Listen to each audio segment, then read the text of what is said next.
कहानी के आगाज में हमें एक हवाई उड़ा दिखाया गया है जहां हम ब्रेड नामी पायलट को देखते हैं। वो तेजी से जहाज के करीब आ रहा है और साथ ही साथ अपनी बेटी से वीडियो कॉल पर बात कर रहा है।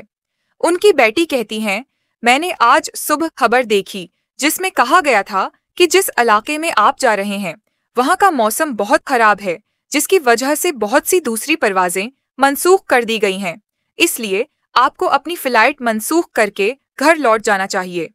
ब्रेड ने मुस्कुराकर जवाब दिया, मैं पहले भी कई बार ऐसे मौसम में बहफाजत परवाज कर चुका हूँ, इसलिए परेशान ना हूँ, मैं जल्द वापस आऊंगा।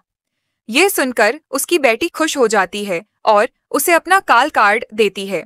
उसके बाद ब्रेड तैयारे के केबिन में दाखिल होता है और को पायलट से मिलता है। को पायलट थोड़ा घबराया हुआ था क्योंकि आज उसका पहली बार फ्लाइट उड़ा रहा था। तभी एक एयर होस्टेस आती है और ब्रेड को बाहर बुलाती है। एक पुलिस अफसर ब्रेड से कहता है कि इमरजेंसी की वजह से आपको टोनी नामी कातिल को अपने साथ ले जाना पड़ेगा। टोनी बहुत ताकतवर आदमी है। वो एक खतरनाक आदमी है जिस पर कत्ल का इल्जाम है और अब उसे हवाई जहाज के जरिए दूसरे मुल्क ले जाया जाएगा और उसे उम्र कैद की सजा सुनाई जाएगी। पुलिस अफसर ब्रेड को बताता है कि वो उसे ये जिम्मेदारी उसलिए दे रहा है क्योंकि वो एक काबिल और ज़हीन पायलट है। ब्रेड ने इत्तेफाक किया और टोनी को आखिरी सीट पर बैठा दिया ताकि दूसरे मुसाफिरों को किसी किस्म की परेशानी का सामना न करना पड़े। उसके बाद तमाम मुसाफिर अपनी नशस्तें संभाल लेते हैं और ब्रेड जहाज के अमले के पास जाता है और इस बात की तस्दीक करता है कि तमाम मुसाफिर पहुंच चुके हैं, जिसके बाद तैयारा टेक ऑफ करता है। क्रॉसिंग ऊंचाई पर पहुंचने के बाद ब्रेड जहाज को ऑटो पायलट पर रखता है और पायलट से अपने खानदान और कैबिन से मुसाफिरों के बारे में बात करता है। लेकिन फिर अचानक मौसम खराब हो जाता है और हवाई जहाज हल्का हिलना शुरू हो जाता है, जिससे ब्रेड परेशान हो जाता है क्योंकि कुछ भी काम नहीं कर रहा। वो रेडियो के जरिए कंट्रोल टावर से बात करने की कोशिश करता है, लेकिन वो ऐसा करने से कासिर है क्योंकि खराब मौसम की वजह से वहां मौजूद तमाम रेडियो ने काम करना छोड़ दिया है।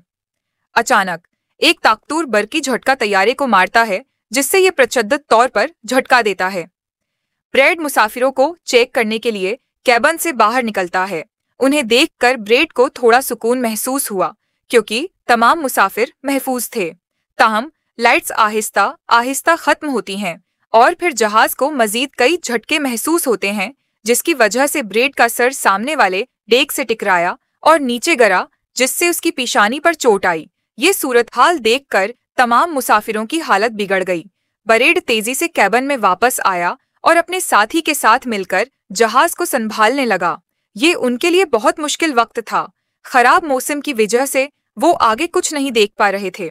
ब्रेड ने कहा कि हमें तियारे को नीचे लाना होगा क्योंकि अगर जहाज को एक और झटका लगा तो वो तबाह हो सकता है। तैयारा नीचे की तरफ जा रहा था, जिसकी वजह से वो अपनी सेट बेल्ट बांधकर ओवरहेड डेक से टकरा गया। दोनों ने डेक पर इतनी जोर से मारा कि वो फौरन मर जाते। इस दौरान तैयारा बहुत कम ऊंचाई पर पहुंच गया और किसी तरह दोनों पायलटों ने तैयारे को कंट्रोल कर लिया। ताहिम अब तैयारा ज्यादा ताकत बाकी नहीं थी, इसलिए ब्रेड जहाज को हवाई अड्डे तक नहीं ले जा सका। उसने जहाज को समंदर में क्रैश लैंड करने का फैसला किया। उसने ब्रेड को खुश किया क्योंकि जहाज में अभी कुछ ताकत बाकी थी। तमाम मुसाफिरों के उतरने के बाद एक एयर होस्टेस ने कैप्टन ब्रेड को बताया कि मुजरिम टोनी की हिफाजत करने वाला पुलिस अफसर हलाक हो गया है और एक एयर होस्टेस भी मारी गई है। यह सुनकर ब्रेड को शदीद दुख हुआ। इसी दौरान एयरलाइन के मालिक ने देखा कि उसका एक तैयारा अचानक गायब हो गया था। उसने जहाज को उतरते नहीं देखा था और रेडियो की खराबी की वजह से वो पायलट से राब्ता नहीं कर सका। रेस्क्यू माहिर फिर काम करने लगा। इस दौरान तमाम मुसाफिर हैरान थे कि वो वहां क्यों उतरे हैं। ब्रेड ने उन्हें इकट्ठा किया और समझाया कि उन्हें इमरजेंसी की वजह से उतरना पड़ा। उन्होंने वजाहत की कि तैयारे में अभी भी कुछ ताकत बाकी है और वो आराम से यहाँ रह सकते हैं जब तक कि वो बाकी को ठीक न कर लें। परेशान न हों, हम जल्द ही यहाँ से निकल जाएंगे। उसके बाद ब्रेड जहाज के पास आता है और उसे ठीक करना शुरू कर देता है, लेकिन वो देखता है कि जहाज की ताकत बहुत कम है, इसलिए उन्हें मदद का इंतजार करना पड़ेगा। वो एक नक्शा निकालते हैं और अपने मकाम को खुद ही देखना शुरू कर देते हैं कि वो कहाँ हैं। ब्रेड के साथ ही शरीक पायलट नक्शे को देखते हुए उन्हें बताता है कि वो एक नजी जजीरे पर फंसे हुए हैं। ये जगह बहुत खतरनाक है। यहाँ ऐसे लोग हैं जो किसी हुकूमत की नहीं सुनते। अगर ये लोग हमें पकड़ लेते हैं तो हमारी जान खतरे में पड़ सकती है और हमारी हुकूमत भी हमें नहीं बचा सकेगी। ये सुनकर ब्रेड का कहना है कि अब हमें अपनी रेस्क्यू टीम को कहीं से भी बुलाना होगा ताकि वो आकर हम सबको बचा सके, क्योंकि यहाँ से निकलने का यही वाहिद रास्ता है। जिसके बाद दोनों ने मदद तलब करने के लिए रेडियो को ठीक करना शुरू कर दिया, लेकिन आसमानी बिजली गिरने से रेडियो मुकम्मल तौर पर खराब हो गया। अब ब्रेड तमाम मुसाफिरों के पास आता है और इनसे कहता है कि रेडियो किसी खराबी की वजह से काम नहीं कर रहा, लेकिन परेशान ना हो। ब्रेड ने उन्हें यकीन दिलाया कि वो जजीरे के दूसरी तरफ जाएंगे और रेडियो तलाश करेंगे। वो कंट्रोल टावर को उनके मकाम की इत्तला देगा और उनसे वहां एक रेस्क्यू टीम भेजने को कहेगा जो आकर सबको बचाएगी। यहाँ ब्रेड ने एक बड़ा कदम उठाया। वो कहता है कि टूनी उसके साथ जाएगा। ये कहकर उसने टूनी की हथकड़ियां छोड़ दें। ब्रेड जहाज के शरीक पायलट से कहता है कि वो बिजली की सप्लाई की मरम्मत के काम पर लग जाए। वो किसी भी राब्ते के जरिए यहाँ रेस्क्यू टीम लाने की कोशिश करेगा। उसके बाद टूनी और ब्रेड रेडियो तलाश करने जंगल की तरफ रवाना हो गए। रास्ते में टूनी ब्रेड का उस पर भरोसा करने के लिए शुक्रिया अदा करता है। अब हम इस जजीरे पर दहशतगर्दों का एक ग्रुप देख रहे हैं। एक शख्स दौड़ता हुआ उनके पास आता है और उस ग्रुप के सरबराह को बताता है कि जजीरे पर एक तियारा इमरजेंसी की वजह से रख गया है और उसके अंदर बहुत से लोग हैं जो मुख्तलिफ ममालिक से हैं। ये सुनकर ग्रुप का लीडर इस आदमी को कुछ पैसे देता है और ग्रुप का लीडर अपनी टीम के साथ तैयार हो जाता है। ब्रेड और टूनी जजीरे पर जंगल से गुजर रहे हैं। टूनी ने ब्रेड से पूछा, ब्रेड उससे कहता है कि वो तुम्हारी वजह से सबको खतरे में नहीं डाल सकता और यहाँ एक खतरनाक दहशतगर्द ग्रुप है जिसका सामना तुम्हें मेरे साथ करना है। टोनी फिर ब्रेड को बताता है कि उसका एक फौजी पस मंजर है और वो कई सालों से अमरीकी फौज में खदमात इंजाम दे चुका है। कुछ देर बाद पीछे से टोनी की आवाज आना बंद हो गई। जब ब्रेड ने पीछे मुड़कर देखा तो टोनी वहां नहीं था। वो ब्रेड की जान को खतरे में डालकर फिरार हो गया था। अब ब्रेड अकेला जंगल में आगे बढ़ता है। जंगल में आगे बढ़ते हुए ब्रेड एक लावारिस फैक्ट्री में जाता है जहां उसे एक टेलीफोन मिलता है, लेकिन पुराना टेलीफोन टूटा हुआ पड़ा होता है। उसके बाद ब्रेड साइड पर नस्ब टेलीफोन की तारों को जोड़ना शुरू कर देता है और टेलीफोन काम करना शुरू कर देता है। ब्रेड ने जल्दी से कंपनी की हेल्पलाइन पर कॉल की। ब्रेड हेल्पलाइन को अपनी लोकेशन और सब कुछ बताता है, लेकिन लाइन में किसी मसले की वजह से उसकी आवाज दूसरी तरफ वाले शख्स तक ठीक तरह से नहीं पहुंच पाती, जिसकी वजह से हेल्पलाइन वाले ब्रेड की कॉल मुनक़ते कर देते हैं। तब ब्रेड को कॉल आती है। उसे एक ख्याल आता है, अपनी बेटी को कॉल करता है और उससे कहता है कि वो कागज के टुकड़े पर अपना मकाम और बाकी सब कुछ लिखकर अपने दफ्तर पहुंचा दे। बहस के दौरान एक शख्स ब्रेड पर पीछे से हमला करता है, लेकिन ब्रेड बड़ी मुश्किल से उस पर काबू पाता है और उसे पीटकर बेहोश कर देता है। उन्हें एक कैमरा मिल जाता है। कैमरे की रिकॉर्डिंग और वहां से मिलने वाले पासपोर्ट से उन्हें मालूम होता है कि उस जजीरे पर रहने वाले दहशतगर्द लोगों को अगवा करते हैं और उनके अहल खाना से बड़ी रकम का मुतालबा करते हैं। यहाँ तक कि जब वो मगवी के अहल खाना से रकम वसूल करते हैं तो वो उन्हें रहा करने के बजाय कत्ल कर देते हैं। ये देखकर ब्रेड को एहसास हुआ कि उनके मुसाफिरों को भी खतरा है। फिर वो गाड़ी से बाहर निकलते हैं और अपने सामने एक कार देखते हैं। यह कार उस दहशतगर्द की थी जिसे ब्रेड ने कुछ देर पहले मारा था। वो बाहर खड़ी कार में सवार होकर अपने मुसाफिरों की तरफ चलने लगते हैं। डरे असना तमाम मुसाफिर ब्रेड का इंतजार कर रहे हैं, उम्मीद है कि वो जल्द ही उनकी मदद करेगा। तभी उन्हें गाड़ी की आवाज सुनाई दी। गाड़ी की आवाज सुनकर ये लोग खुश हो जाते हैं और समझते हैं कि ब्रेड ने उनके लिए रेस्क्यू टीम बुलाई है, लेकिन ये रेस्क्यू टीम नहीं बल्कि इस जजीरे पर रहने वाले दहशतगर्द थे। उन्होंने गोलियां चलाकर तमाम मुसाफिरों को डराना शुरू कर दिया। उन गोलियों की आवाज ब्रेड और टोनी ने भी सुनी, जिसके बाद उन लोगों ने गाड़ी की रफ्तार बढ़ा दी और तेजी से मौका पर चले गए। टोनी ने मुसाफिर के लिए चलाया, जहाज के अंदर कोई भी कीमती सामान वापस लाएं। गैंग के जाने के बाद ब्रेड ने टूनी पर तंज करना शुरू कर दिया। वो हमारे मुसाफिर को ले गए और तुमने मुझे जाने नहीं दिया। टूनी बताते हैं, उनमें से बहुत ज्यादा थे। अगर आप चले जाते तो भी इतनी बड़ी फौज से अकेले लड़ने के काबिल न होते। उसके बाद दोनों अफराद हवाई जहाज की तरफ बढ़ते हैं और दो बदमाशों को पकड़ लेते हैं जो जहाज से कीमती सामान चरा रहे थे। ब्रेड बंदूक की नोक पर उनसे पूछता है कि उनका लीडर मुसाफिर को कहाँ ले गया। वो उन्हें बताते हैं कि कुछ दूर उनका एक अड्डा है और वो वहां गए होंगे। उसी दौरान ब्रेड की बेटी ब्रेड का लिखा हुआ एक कागज रेस्क्यू माहिर को देती है जिसमें तैयारे की लोकेशन और तमाम मालूमात मौजूद होती हैं। रेस्क्यू माहिर तैयारे को तलाश करने के लिए सैटेलाइट का इस्तेमाल करता है। उन्होंने दरियाफ्त किया कि तैयारा एक जजीरे पर फंसा हुआ है और उन्हें ये भी मालूम हुआ कि उस जजीरे पर एक जहाज है। ये एक खतरनाक दहशतगर्द ग्रुप है। उसके बाद रेस्क्यू अफसर अपने एक प्राइवेट आर्मी यूनिट के कैप्टन को बुलाता है और उसे सूरत-हाल बताता है और उसे जजीरे पर जाने को कहता है। ब्रेड ने देखा कि जहाज में ताकत वापस आ गई है, जिससे वो बहुत खुश है।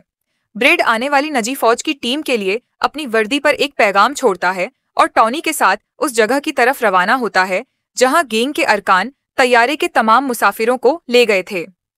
जंगल से सफर करते हुए वो दहशतगर्दों के ठिकाने तक पहुंच जाते हैं और चुपके से उस जगह में दाखिल हो जाते हैं जहां गुंडे मुसाफिरों की पिटाई कर रहे थे और उनकी वीडियोस बना रहे थे ताकि वो ये वीडियोस उनके घर वालों को भेजें और उनसे रकम वसूल कर सकें।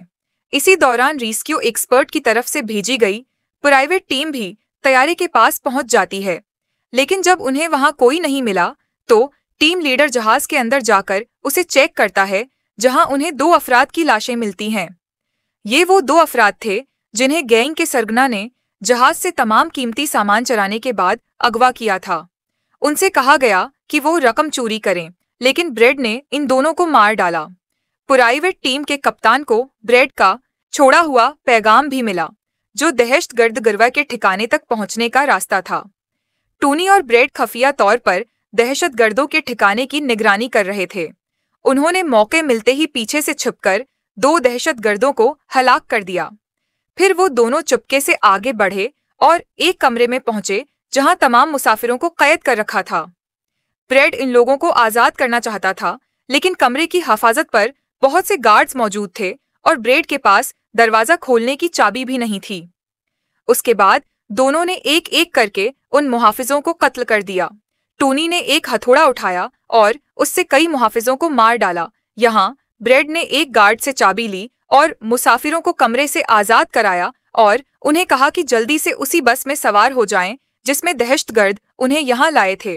वो सब जल्दी से बस में सवार हो गए। पहले तो टोनी ने ब्रेड को ऐसा करने से मना करते हुए कहा कि अगर तुमने ऐसा किया तो वो तुम्हें मार देंगे, लेकिन ब्रेड ने कहा कि हमारे पास कोई और रास्ता नहीं है। ये सुनकर टोनी राजी हो गया और ब्रेड वहां से चली गई। वो बाहर आता है और रॉटी गैंग के सरगना से बात करता है, कहता है कि उसने उन्हें मदद के लिए मतला कर दिया है और रेस्क्यू टीम जल्द पहुंचेगी, उसलिए तमाम मुसाफिरों को जाने दें। ये सुनकर गैंग के तमाम लोग रोटी पर हंस पड़े और उसे मारना शुरू कर दिया। गैंग के सरगना का कहना है कि मैं उन्हें ऐसे कैसे जाने दूं, मैं बगैर पैसों के किसी को नहीं छोड़ता। अब जिस तरह ये लोग ब्रेड को मारने ही वाले हैं कि एक प्राइवेट रेस्क्यू टीम वहां पहुंची और दहशतगर्दों पर हमला कर दिया। एक तवील फायरिंग के तबादले के बाद वो गैंग के बहुत से अरकान को मार डालते हैं और मुफ्त रोटी वो बस में रोटी लेकर यहाँ से चले जाते हैं। यहाँ गैंग का सरगना देखता है कि उसका छोटा भाई भी अपने कई साथियों समेत मारा गया है। ये देखकर उसे बहुत गुस्सा आता है और कसम खाता है कि वो इन लोगों में से एक को भी नहीं बख्शेगा और एक एक करके सबको मार डालेगा। उसके बाद वो अपनी टीम से कहता है कि जल्दी से तैयार हो जाओ, हम जल्द ही इन लोगों को मारने के लिए निकलेंगे।